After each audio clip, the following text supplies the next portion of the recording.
আমি দেখছি বাচ্চাকে নিয়ে দোকানের সামনে আইছে, আর পর এইবার আমার সামনে দাঁড়াইছে। আমি এবার এই বাচ্চাটা সরাই এই জায়গায় বসেন, না বসবো না কত হলে আমার দোকানদার আবার স্বর্ণের বাড়িটা বাড়ি করে দিয়েছে। আবার আমার সামনে খারাই এর নিয়ে দেখি স্বর্ণ দেওয়ার পর কেমন স্বর্ণ দেওয়ার পর এবার আমি ঘুরে দিয়ে বসবে বউ অবস্থায় আমার মেয়ের ব্যাগটা পারছি, ওই বইলে ব্যাগটা আমার হাত দিয়ে টাকাটা ক্যাপকুলির মধ্যে ঢুকাইয়েই আর ওইটাই সময় উঠতে খারাইছি, খারাইয়ে স্বর্ণকারের দিকে আবার একটু চাইয়ে ভাই আমার পছন্দ হয় না ওই আড়া এইটাই সময় এইটি মানে হারা গায়ে 1 মিনিটও সময় দেয় না। 1 লাখ টাকা নিয়ে আসছি, 50,000 সঞ্চয়ে দিছি আর 50,000 ওই ব্যাগে রয়েছে। হ্যাঁ নিচে 50,000 হ্যাঁ পাইছি। তুমি কোথায় আসছিলা? বেড়াইতে আসছো? কোথায় আসছো বেড়াইতে? দাদাবাড়ি কোথায়? দাদাবাড়ি কোথায়? সোনাতলা। এরপরে তুমি এই পরিখাল বাজারে কি করছো? চাইছিলাম ঢাকা যাইতে, তো মানুষ মাত্রই ভুল করে। আমি ওনাদের 100 বার বলছি যে ভাইয়া রাস্তা ঘুরে মাইরেন না, যে মানুষ 100 বার ভুল করে। হ্যাঁ তোমরা কয়জন ছিলে সাথে? এই যে আমার ভাই আর আমি। তোমার ভাই আর আমি। হ্যাঁ। তোমার নাম কি? আমার নাম রাব্বি। তোমার নাম কি? আমার নাম রিয়ামনি। রিয়ামনি। তোমার ভাইয়ের নাম? রাব্বি। রাব্বি। তারপরে তোমরা এই যে সঞ্জয়দার দোকানে গেছিলা, এই যে স্বর্ণকারের দোকানে গেছিলা, হ্যাঁ। কি জন্য গেছো? ওকে নাকফুল কেনার জন্য। হ্যাঁ নাকফুল কিনতে যাই কি করছো? কিছু না। সেখান থেকে তোমরা টাকা নিছো? না, তাহলে? একদম ইমানে কোনো টাকা নেইনি। তাহলে তোমাদের কাছ থেকে যে টাকা উদ্ধার করছে ওই টাকা আসলো কোথা থেকে? মানে ওই যে ওই যে রাব্বিকে ওই যে যেখানে আর কি নাকফুল আছে দেখি। হ্যাঁ হ্যাঁ যেখানে নাকফুল। হ্যাঁ ওইটাই তো বলছি, মানুষ মাত্রই ভুল করে। হ্যাঁ সেটাই আমরা তো তুমি নিয়েছো ওই জায়গা দিয়ে টাকাটা? নেছে কি তুমি নেছো? কি তোমার ভাই টাকাটা? নেছে? খারাপ। টাকাটা পড়ে ছিল। হ্যাঁ নামায় পড়ে গেছিল। আমার এই যে ধরো যে এখানে ব্যাগটা না ব্যাগের পাশে পড়ে ছিল, পরে আমি আবার ওখানে বসছি, বসার পরে আমি টাকাটা দেখছি আমার হাতে এসেছে। তুমি তুমি চলে গেছো টাকাটা নিয়ে? আসছি। ওই দোকান থেকে টাকা নিয়ে চলে গেছো? হ্যাঁ। তো তুমি জিজ্ঞাসা না দোকানদার টাকাটা কার? গাড়িতে আওয়ার সময় তাহলে গাড়িতে লাফ দিয়ে পলাইতে চাইছে। জিজ্ঞাসা না? এরপর তোমরা কোথায় রওনা দিছো? টাকা নিয়ে কোথায় রওনা দিছিলা? টাকা নিয়ে হচ্ছে কি আমি কালকে আলট্রাসাউন্ড রিপোর্ট করছি।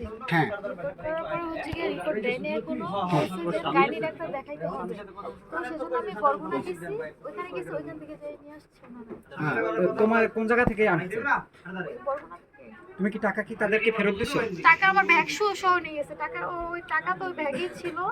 আর তাছাড়া হচ্ছে কি কত টাকা ছিল ওই জায়গায় তা বলতে পারো? তা বলতে পারি না, ঘুরি নাই পুরো আর কি ওখান থেকে কি তুমি খরচ করছো? আমি 1 টাকা এই যে কিরে লাগবে না তোমার, কিরে লাগবে না তুমি করছো না সেটা বলো। 1 টাকাও খরচ করি নাই। খরচ করো না, যে টাকা নিছে ওই টাকাটাই তারা আবার ওই উদ্ধার করছে। টাকায় উনি আমার ফোন রেখে দিয়েছে, আমি বলছিলাম আমার ফোনটা দেন, আমি তো আপনার তোমার পরিবারে কে কে আছে? আমার আব্বু আম্মু ভাই বোন তারা কোথায় থাকে? ঢাকা থাকে। তোমার বাবা কি করে? সিএনজি চালায়। তোমার বাবাকে এখন ফোন দেবা, তারা আসবে এবং তাদের তোমার পরিবারের যারা যারা আছে তাদের সাথে যোগাযোগ করবা, তারা আসবে, তারপর তোমাদেরকে এখান থেকে যাইতে দেওয়া হইবে। তাও এটা যদি করে তাহলে আমাদের আর লেখাপড়া করতে হবে না। তুমি কি করো? করো লেখাপড়া পেশায় কি? আকাম করছো লেখাপড়া করে তুমি করো কি? এটা ইন্টার ফার্স্ট ইয়ার করো। হ্যাঁ ভাইয়া। বিবাহ হয়েছে তোমার? হ্যাঁ ভাইয়া, ভুল মানুষ মাত্রই করে ভাইয়া। আপনার হাজবেন্ড কি করে? তোর এইরকম সাজ দিলে তোর তোমার ঢাকা কোন জায়গায় থাকো? হাত ছাড়াও, হাত ছাড়াও। Mother tag. Mother tag. এই জায়গায় আসছো, তারা কি তোমার এই যে জায়গায় আত্মীয় স্বজনের বাড়িতে আসছো সোনাতলা, তারা কি আছে? তাদের সাথে যোগাযোগ করো। ওই ফোন আছে না ওর ফোনে তো নাম্বার আছে। হ্যাঁ চাচি কি বলো আপনারাই মাইরা ফেলেন? না আমরা তোমাকে মারতে যাবো কেন? তোমাকে তোমার গায়ে হাত দেওয়া বা তোমাকে মারার অধিকার আমাদের নাই। রাস্তায় বসে আমাদের রাস্তায় গাড়ি থেকে লাফ দিছো কেন? তুমি গাড়ি থেকে লাফ, সবাই খুশি দিচ্ছে এদিকে। তুমি রাস্তায় গাড়িতে বসে রানিং গাড়ি থেকে কেন লাফ দিলা? এইজন্যই তো রানিং গাড়ি থেকে কেন লাফ দিলা? সঞ্জয় আমি তুমি কসমেটিক্সের দোকান থেকে মাল নিছো? না না না অন্য আর কোনো দোকানে তোমাদের পরিকল্পনা ছিল? না না এই যে তুমি এই যে দোকান থেকে যে টাকাটা নিছো, এটা কি তোমাদের পরিকল্পনায় ছিল? না, না একদমই না, একদম হারাম বলতে একদমই না। আমি না, শুধু এর- just পাইছি, টাকাটা তো ব্যাগের ভিতরে না এটা কি মানে এই যে খোলা ছিল মহিলা দেখাইছে না? এটা কি উপস আরে ওনার দেখা লাগবে, এটা তো ভিডিও বুঝতেছে।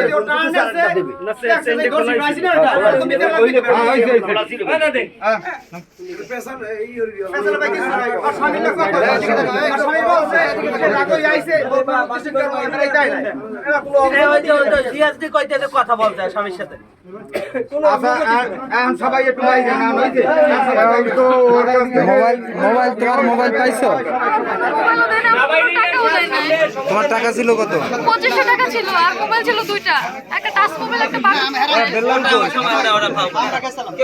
তোমার মোবাইল কয়টা? মোবাইল দুইটা, একটা বাটন সেট, একটা টাচ সেট। বেললাল কই? এ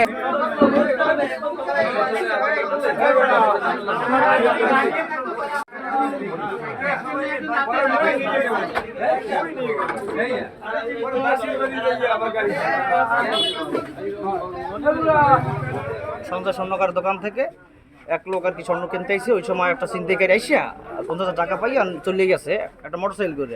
তারপর সন্ধান পাইলাম যে একটা মোটরসাইকেল ও গেছে, যাওয়ার পরে মোটরসাইকেল থেকে নামিয়ে আবার একটা অটোতে উঠছে। তারপর যাওয়ার পর আমি যা টাকা নিয়েছি ওরা নিয়ে আমি গেছি পিছনে যাওয়ার পরে বর্ণা স্বর্ণকার পুটি যে আর হাঁটতেছে যে ওর ওই জায়গায় ধরছে। তারপর তো ব্যাগের ভিতরে টাকা পাইছি, টাকা নিয়ে তার বাজারে আসছি।